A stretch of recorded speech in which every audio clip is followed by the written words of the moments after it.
I'm down here in Franklin, Tennessee, just a little bit south of Nashville. Oh, okay. Nashville is actually on my bucket list of places to visit. Oh, dude, I love it down here. I lived in Portland, Oregon, up in the Northwest. For I'm 52 for 51 years. Born and raised out there. I don't know how much you follow the news, but Portland, Oregon is something completely different these days than the city I grew up in. And so I had to get out. So I packed it up, and the wife and I and some of my kids, we moved out to Nashville, essentially just south of Nashville, a little town called Franklin, about 10 months ago after 51 years in Portland. And I love it. I didn't do it early enough. I should have done it 5 years ago. I didn't realize what I was missing. Does that mean you don't miss it then, since you've left? No. I have to go back. I have business back there. So I go back the last week of every month. And honestly, I'm a pool player. So I have a bunch of friends, again, 50 years in the same spot, right? So I've got a bunch of buddies and things of that nature. So when I go back, I enjoy playing pool with them. I enjoy having dinner with friends. I enjoy doing all of that stuff, but I'm ready come that Sunday to get back on the plane and come back to Nashville and come home. I'm ready. It's that stark. It's a big difference between it's hard to imagine it's the same country, to be honest with you. Oh, wow. Yeah. So you recommend Nashville and not Portland? No, I wouldn't recommend. Portland's a third world. So if you want to go live in the third world, then you go to Portland, because it's literally, I've spent a lot of time in Africa, and what kind of forced my move to realize I needed to move is when I came back from Africa, South Africa, the eastern part of South Africa, some of the poorest parts of South Africa. And it was filthier in this home city that I lived in, Portland, Oregon, than it was in Africa. And for me, coming home to that and seeing the garbage, and I mean, the homeless are right there in the city streets and camps, just like what you see in LA and San Francisco, which is well and good, but then there's no rule of law. So it's just a lawlessness, and the people who break the law are allowed to, and then everybody else has, got to do what they're supposed to do. And there's fires, and then I was just like, okay, everybody that wants to live in Portland, you can keep what you have. If I'm going to complain about it the way that I do, I have to do something about it, or I have to shut up and just live with it. So I didn't want to shut up and live with it. So I picked up and left. Perfect. And I can't wait to get into your story, including your move and everything here today. Great. So I guess we'll officially start. I welcome everyone to another episode of Behind the Shades. I have my friend here, Jerry, with us. And Jerry, why don't you tell us a little bit about who you are and what you're about? Yeah, I appreciate you having me on, Terrain. My name is, Jerry Brazee. And I currently we were just talking about this. I currently live in Nashville, just south of Nashville, but was born and raised and grew up in the city in Portland, Oregon.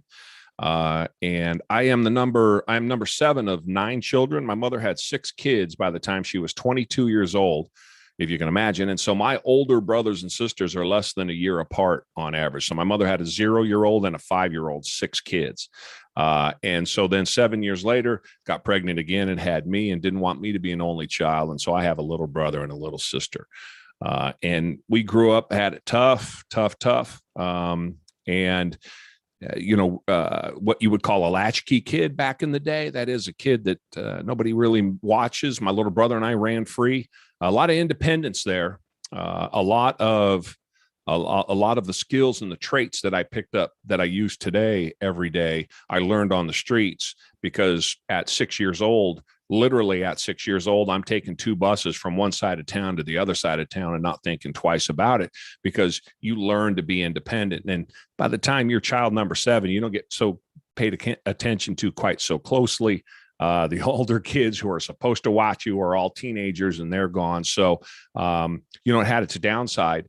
But without a doubt, relative to where I ended up now and the skills that I needed to be an entrepreneur and to have businesses and to have done the things that I've done, it was pretty critical. How did that affect you growing up, being 7th out of 9 kids, as well as growing up being as poor as you and your family were? When you're poor, and I don't want to make it sound like it's something that everybody should aspire to, but when you're poor, you don't know you are. And as you get older, coming out of that, it's easy to, I should back up. My whole life is about perspective. So I always, I don't complain. I'm not somebody that doesn't I take responsibility for everything that happens to me, because I never lose perspective that there's always somebody had it worse. There's someone that has it worse, at some place had it worse. I had it worse as a child than what I do now. And I never lose that perspective, and have not, as I've grown my business. So when you grow up poor, it's easy to remember the difficult times. It's a lot harder, particularly as I'm 52 years old now. As you get older, it's harder to remember the good times. And so I really spend time concentrating on those things that were good, because the bad things are so easy to remember. So we stole food. My little brother's 22 months younger than I am. And starting about 7, 8 years old, we're stealing food on a regular basis. We had, coats with extra holes in them, and the whole, I'm 7 years old, and my brother's over there trying to look cute. So everybody's looking at him. Meanwhile, I'm filling my pockets out, and out we go around back to eat all, whatever it was that we had stolen. So we figured out how life worked pretty quick. And I had that, a lot of violence. Unfortunately, a lot of fighting, a lot of trouble. As I got older, the violence escalated, and it got even worse. I was a street kid. I was by myself, living in a flop house with hookers and heroin addicts at 17 years old. I got my first paying job. I paid taxes as an 11-year-old, believe it or not, washing dishes at a restaurant that I happened to just kind of go by on a bus stop, So, and I've never not had a job since. Coincidentally, I've never been on unemployment. I've never been unemployed. And I've been able to work, and that independence again taught me how to work. So being poor, it sucks, but at the same time, I'll tell you a quick being poor story. My mother would buy us sugar cereal at Christmas, because we never got, when you don't have any money. This is 1975, right? Times were way tougher. 1975, if you think about it economically, 90% of the planet was in poverty. Right now, 10% of the planet is in poverty. So in the intervening 45 years, we can see the change. So when we talk about poor in the United States in 1975, it's very different than poor today. And so we had no food, and what we did have, it got ate so quickly, and there was never any extravagance to it. So my mother at Christmas time would buy us sugar cereal, because we love sugar cereal, right? Saturday morning cartoons, that's nothing but sugar cereal cartoons or commercials, I should say.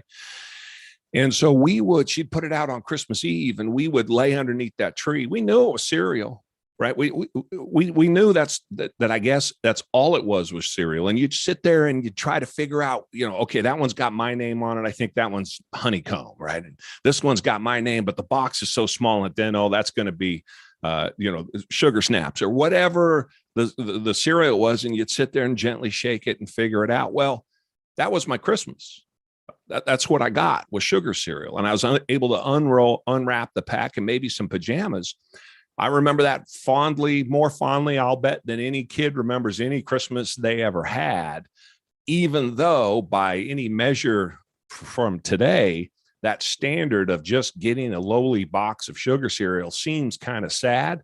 No, to me, the memory of that has stood out for my whole life. And I remember that probably better than any Christmas I've ever had, is, year after year getting that sugar cereal. And I have a similar situation, because I can appreciate that, because when you're in a situation where you don't have something, even the smallest things you begin to appreciate. Like you mentioned, the sugar cereal. I remember I grew up without my mother or father. I remember being raised by my grandmother. And at least once a week, she would make macaroni and cheese. For those who don't know, we call it mac and cheese now, right? Mm-hmm. And to me, that was like a gift. That was something special, because we didn't get it every day. Now, do I eat mac and cheese? Absolutely not. You realize how crazy it is, right? Probably you with the sugar cereal as well. Right. But it goes to your point that we don't wish people to be in our situation, nor do we wish them to be poor. However, it wasn't as maybe there wasn't a lack of happiness. We still were able to feel happy at certain points, right? So what do you take from that, Jerry, to tell everyone else?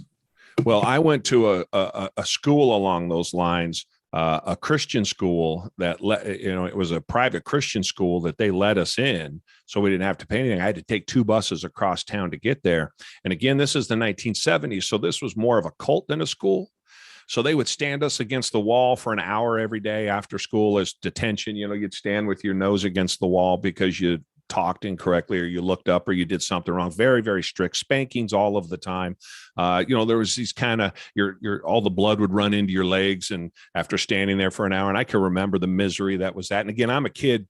Both me and my little brother were in there every single day because we had no off switch, right? We're just full of energy as little kids. So that's terrible. And a lot of the people that I went to that school with remember that school much more negatively than I do, because for 8 years I went to school with those same kids. And for that same 8 years, we saw each other every single day. We lived life every single day. And then we experienced the good and the bad. Now the bad was terrible, right? You're torturing little kids, but the good was extraordinary. Also, maybe it offset, maybe it tastes better because the bitter is offset by the sugar.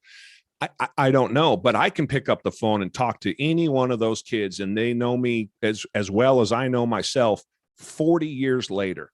So I kind of look at poor the same way that I looked through the school experience that I had. A lot of bad luck I had growing up. A lot of things didn't go my way. Seems like it just kept coming at me. But from my perspective, just because I was poor wasn't reason for me to, and this is as an adult, to look at it and say, there was a lot of positive that kind of came out of that. If I wasn't poor, I wouldn't be sitting here talking to you today. If I wasn't poor and came from that background, I don't think I would have had what it took to buy and sell a dozen businesses and do hundreds of millions of dollars in revenue. The kind of sacrifice that takes and risk, how much does risk bother me when I've stolen food? I know what the bottom of the food chain looks like. I grew up at the bottom of that food chain. I know what the worst kind of violence and murder and suicide looks like because I was right there in the middle of all of that. When it came time to kind of branch out and risk and believe in myself, it became a very different story, I suppose, because though I didn't fall into the traps that get so many of us who come from that background.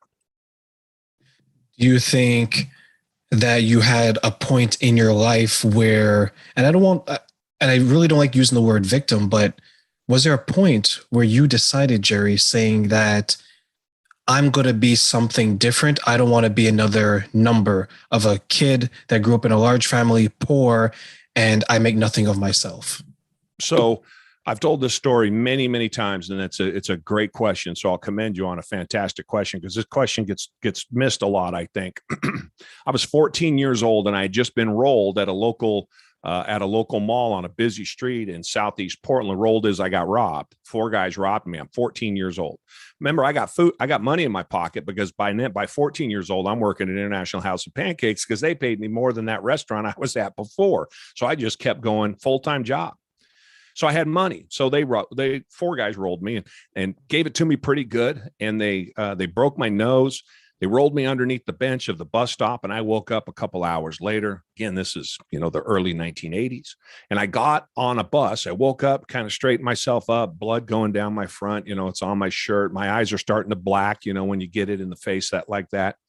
And I take the bus to another bus stop where I have to transfer. Now, I knew how to do all of this because I've been doing it since I was 5 years old.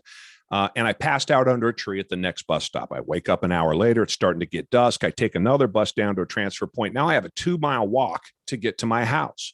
I could take you to that spot today in Portland, Oregon. I could take you to the square on the cement sidewalk right before you walk over this main interstate in Northeast Portland. And something stopped me. And it was as visceral as talking to you. Something grabbed me.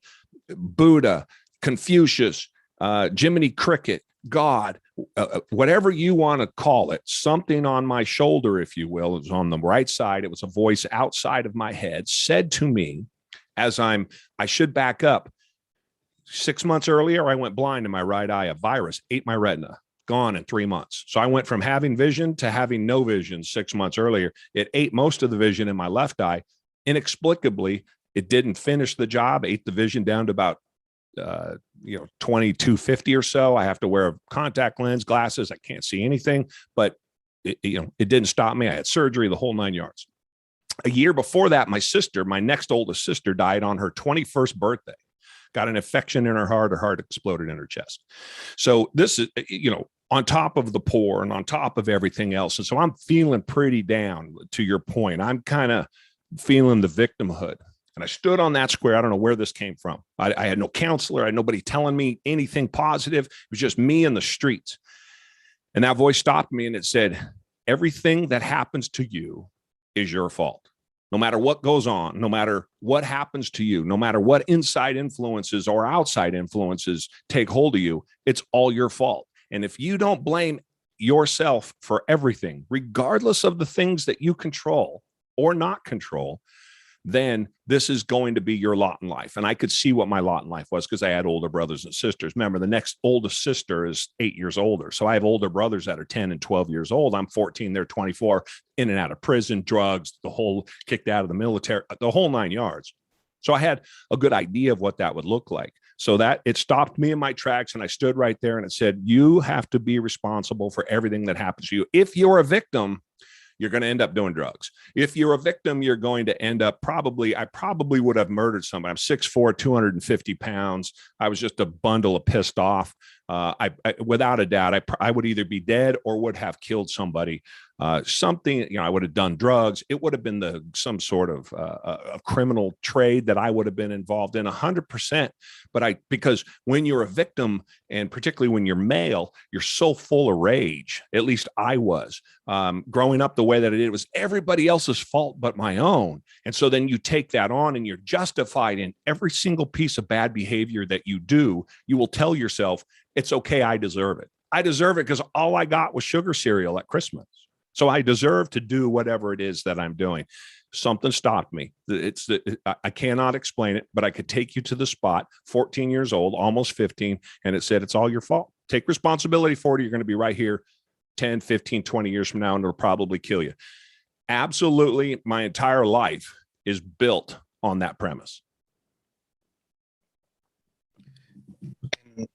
What you went through then and when you heard that voice, you probably thought what you thought at that point, where you're saying, I need to make a change now because I'm accepting responsibility and accountability of my actions. Looking back, do you still view that day the same, or do you have a more evolved and maybe more seasoned view of it? Yeah, good question. It's a more evolved, certainly. It took me, I like to say that at the same time, almost at the same time, I was introduced to a youth pastor in my 7th grade year. So right at about the same time, 7th and 8th grade, who my sister died and all of my parents picked up and moved to another state. And I wasn't going to go anywhere. So I stayed and they took me in. And so I got to see, they had 2 daughters that were 5 or 6 years younger than me. So I got to see kind of how a real family worked. He played catch with me. He took me to softball games. He loved the Dodgers. I love the Dodgers. And so there was this, he was as much like me as I was like me. And I'd never met somebody like this before. And they actually loaded a lunchbox and gave it to me on the first day. I thought I had to share it with everybody. I asked them when I opened the lunchbox going to school that first day, I was like, so I have everybody's stuff here. And they're like, no, man, that's yours. It's more food than I'd ever gotten in my whole life at one time, other than what I bought for myself after working. And so I had that influence come into my life, and that combined with that epiphany that I had at 14, I'd like to say that I skipped off of the pond. Instead of going straight and eventually going under, I skipped. I didn't hockey stick, right? It wasn't instantaneous and I'm taking responsibility. I don't want to make it sound like that because that wasn't it at all. I had a tough 10 years in front of me starting at 14 years old. Again, a lot of murder, a lot of suicide. I was stabbed. I was beaten. I mean, I went through it to get where I am, but I kind of had that basis built under me at that point. I had put a foundation in there between those 2 different circumstances, and I knew how to work on top of it based on, the life I had led up to that point. All of that kind of coalesced together to kind of give me that foundation. And then from that foundation, I was able to build on it. But you're talking about, 20 years, 15 years, before you really start to go, oh, that paid some benefits. And probably not even until my 30s that I really realized the impact that that moment had on me. I'm glad you mentioned that because that's when I learned the most about myself is in my 30s. And I make this joke to a few people that know me that if you can survive your late teens and all of your 20s, you will become a good man. And by that, I mean because I learned what family was from other people. Similar to you, how they took you in and they did the lunchbox, they played catch and things like that. I found people outside of my blood family that I felt were more like me, and I felt like I was more like them, and they taught me family. And these are people that necessarily didn't look like me. They didn't speak the language that I spoke in home, but they knew English as well. And I point this out because it seems like there's a similar childhood story between you and I, and maybe for many of those who are listening, because so many children have some form of trauma that a lot of them can't overcome in their adult life. And for you to point out that you made a decision at 14, 14 is so young to do that. And then to become the man you are now, learning more, you'll learn in your 30s, in your 40s, and now you're doing all of these beautiful things and you're helping other people. If you can look towards the next generation coming up, Jerry, what would you want to tell them in regards to what you've learned and maybe what can help them? So I got some great advice one time. I started my first business at 28. I was a millionaire at 33. My first business, the first year, did $4 million in revenue. By the fourth year, we were doing $14 million in revenue. So I dove in and was way over my head really, really quick because I knew how to sell. I was energetic. I had contacts. I put myself out there. I wasn't afraid for people to tell me no. I didn't care what you thought about me. I mean, I had all of the attributes that really lent itself towards a possibility of being successful from an entrepreneurial perspective. The thing that I had to learn as I got closer to my 30s, and your timing is 100% correct. That was when I had my second epiphany that had a huge impact on my life. I was 28 years old, and I had kind of grown a reputation in the transportation business as somebody who knew what they were doing.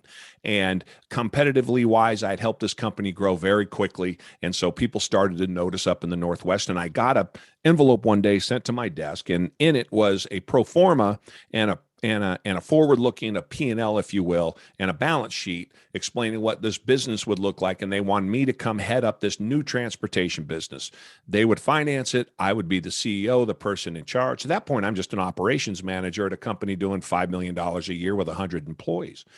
And I was untouchable, and I was incorrigible. I was terrible. I don't know how anybody put up with me, right? Because again, look at my background, and to your point, I'm not mature enough to know what I don't know, and I was just king of the world. And so I was incorrigible. But I opened that, and again, this was another moment. I won't say it was the voice the same way that the 14-year-old moment was, but it was pretty significant sitting in that desk in Northwest Portland. I could walk you to it right now because I remember it that well. And as I looked at that pro forma, I realized I had no idea what I was looking at. I didn't know what it was. It didn't make any sense to me because I hadn't dealt with financials before. And staring at that, rather than setting it aside and go, which is what so many people do, particularly young people, I'm going to go do what I'm comfortable with. I'm going to go hang with those boys in the bar and talk sports because that's what I'm comfortable with. I can argue with anybody who the best baseball player of all time is because that's what I'm comfortable with. What makes me uncomfortable is all this stuff over here that I don't know. So for me, at 28 years old, my second serious epiphany in life, and this one told me to shut up and listen. Simple, nothing to it more than that. Shut up and listen, or you're going to be doing the same thing that you're doing now when you're 50 years old. And I picked my head up, and here are all these people who are 50 years old working for me, who had been on this job for 20, 25 years. Nothing matter with earning a living and working hard. I'm not denigrating that, obviously, at all. But if I wanted to do that for the next 30 years, I saw it right there at 20 years old in front of me, 28 years old in front of me. And I said, no, I don't want to do that. I want more. And so shutting up and listen means I got rid of all of my friends. I quit going to the bar.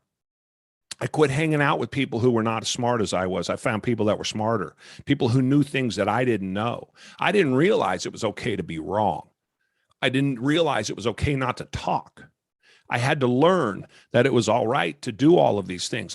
I stopped, or I immediately got Fortune magazine and Forbes. That's how I learned everything about business, was from Fortune magazine and Forbes. And I started reading everything I could get my hands on. And the toughest part was not going and hanging at the bar, not playing sports, not talking sports, not getting out with my buddies and having all that back and forth that I was so comfortable with and I was so used to. And I'm very athletic and as the biggest guy, I was the best at all of these things. And so I was comfortable in that spot. And I had to learn to be uncomfortable.